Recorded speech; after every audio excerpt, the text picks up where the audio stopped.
How to record video call on Snapchat without them knowing. Hi everyone, I'm here to assist you today without any delay. Let's jump right in. First, open Snapchat. Click on the chat icon at the bottom. Also make sure you ask for the permission of the person to record video call. After you click on the chat icon at the bottom, it will lead you to your chats. Simply select the person you want to video call.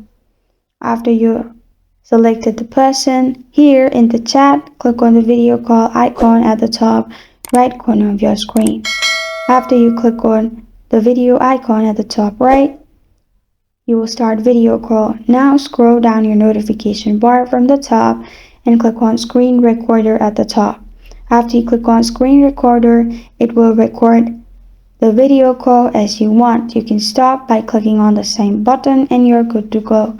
This is how to record video call in Snapchat without them knowing. Thank you for joining me today. If this video helps you out, please leave a like and subscribe for more.